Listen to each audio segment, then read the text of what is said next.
सर्वांचे स्वागत. आपण भियापूर हायवे, नॅशनल हायवे, जो 2.5 किलोमीटरचा बनलेला होता. हा रोड इथून पूर्णपणे निरुंद आहे.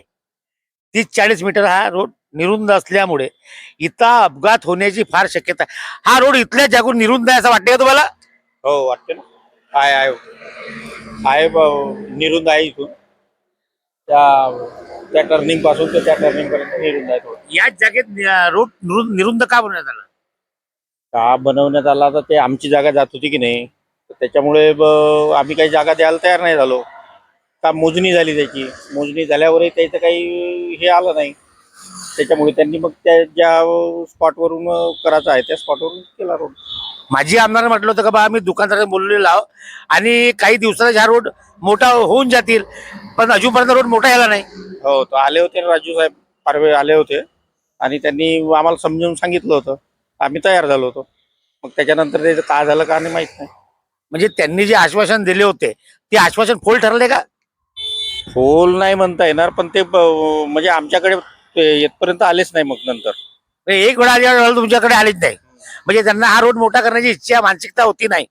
असं आता आता असं काही समजा. आज उद्या इथं अपघात होऊ शकतात का नाही? येणाऱ्या भविष्यात हे टर्निंग मुळे फार मोठे अपघात होऊ शकतात का असं वाटतं का तुम्हाला? होईल ना, टर्निंगवर होऊच शकते, अपघात होईलच, कारण टर्निंग पेस आहे. यांना म्हणजे लोकांच्या जीवाशी काही लेनदेन नाही राहिला असं समजा लागेल. हो, असंच काही समजा. मॅडम, तुम्हाला वाटते का रोड लहान झाला? हो, हा मोठा व्हायला पाहिजे का नाही पाहिजे? मोठा व्हायला पाहिजे ना. राष्ट्रीय महामार्ग, तुम्ही बीजेपीचे महामंत्री आहे ना, हो, तुमच्या सरकारमध्ये नितीन गडकरी साहेब हायवेचे, त्यांच्याकडे हायवेचे आहे मंत्री आहेत, मग इथलीच जगह का लहान करायला, रोड लहान का? इथल्या काही यांचा प्रॉब्लेम असेल आणि त्याच्यामुळे ते काही प्रॉब्लेममुळे इथलं बांधकाम थांबलेलं होतं बरेच दिवसपर्यंत आणि ते आता झालेलं आहे. पण भिवापूरचा नागरिक म्हणून मी एकच सांगू इच्छिते की जो झालेला आहे तो बरोबर त्यांच्या मोजमापानुसार व्हायला पाहिजे. कारण हा पॉइंट जो आहे तो टर्निंग आहे, इथे टर्निंग येते आणि तिथे समोर जाऊन अपघात व्हायला नाही पाहिजे, एवढीच माझी इच्छा आहे. माजी आमदार जे होते राजभाऊ पारवे, त्यांनी आश्वासन दिलं होतं आमच्या चॅनलवर का बा मी यांच्यासंग बोललेला रोड मोठा होणार आहे, पण अजूनपर्यंत झाला नाही.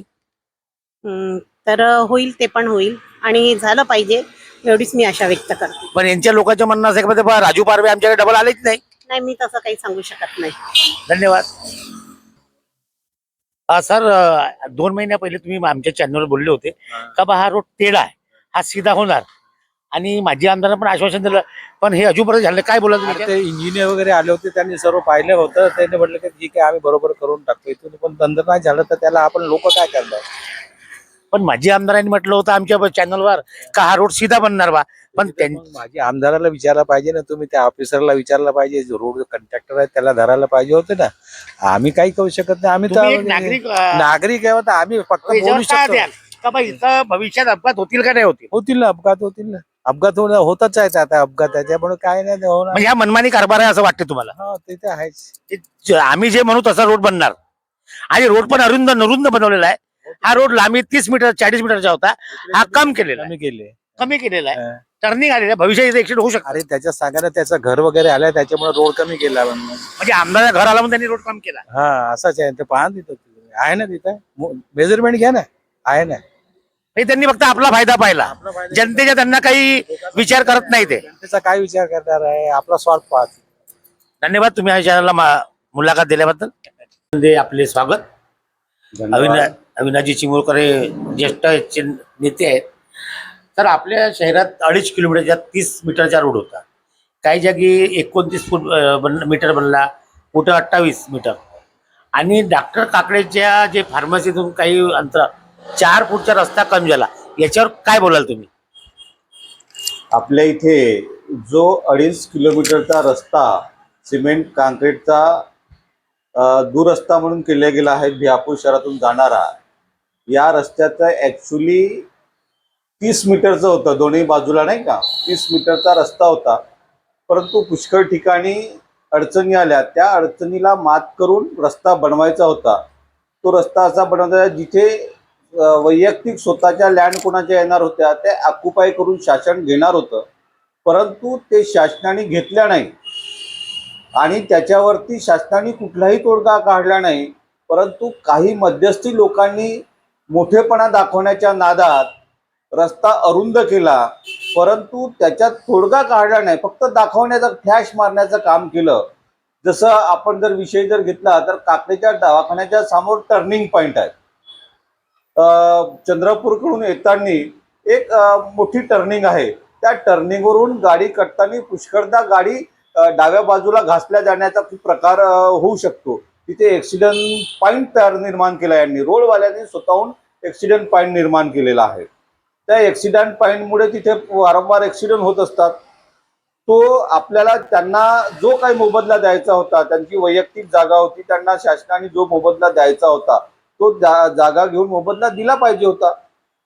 परंतु ते न करता अर्धवट रस्ता सोडून आपलं बांधकाम केलं. त्याच्यानंतर झालं आमच्या इथे मठाची जागा आहे, तिथे चाळ आहे, त्या ठिकाणी नालीचं अजून बांधकाम झालेलं नाही आहे. अशा पुष्कळच्या ठिकाणी त्याच प्रकारे बिहापूर एज्युकेशन सोसायटी समोरची जी बाजार समितीची चाळ आहे तिथे नालीचं बांधकाम झालं नाही आहे. असे पुष्कळ कामं न करताच ठेकेदार उठून पळाला. मग याचे बिलिंग कसे करायचं? का रोजगार हमी अर्धे तुम्ही अर्धे आम्ही अशी या प्रकारे काढून आपण बिलिंग करायचं का? शासनाला कुठेतरी दिशाभूल करायची का बा आम्ही कामं केले म्हणून? मग रोज आपण फेसबुक, व्हॉट्सअप, इंस्टाग्राम वगैरे आजकालचे नेते वापरतात. त्याच्यावरती आम्ही सांगतात की खूप मोठा चांगला रस्ता बनवलेला आहे. आता आंदोलन झालं तेव्हा कुठे 2 दिवस झाले लाईट लागले, त्याच्यातले काही लाईट बंद आहेत, काही चालू आहेत.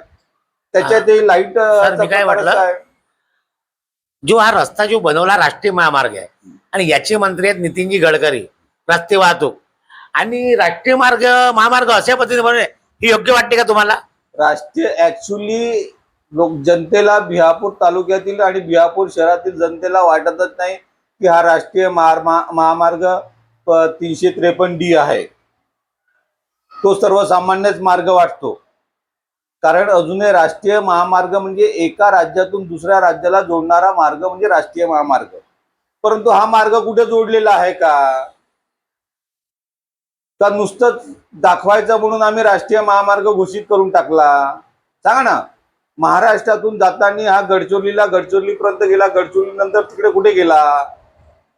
एक तिकडे आसाम लागते, तिथे बॉर्डर आसाम बॉर्डरमध्ये गेलेला आहे का रस्ता?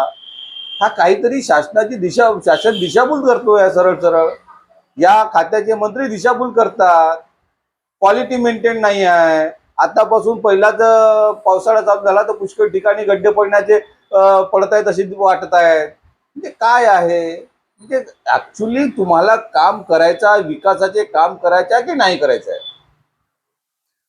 फक्त विकासाच्या नावावर फुलथापा देणे यांचं काम चालू आहे. विकासाच्या नावावरती हे सर्वस्वी आपल्याच इथे नाही तर सर्व ठिकाणी भूलथापा देण्याचं आता आपण फेसबुकवर इकडे तिकडे बघतोय. भूलथापा देण्याचं काम आहे. हाच एकच प्रश्न नाही तर अनंत प्रश्न असे आहेत की त्याच्यावरती शासन भूलथापा देण्याचं काम करते. तुम्ही आमच्या चॅनलला मुलाखत दिली, धन्यवाद. सुनील.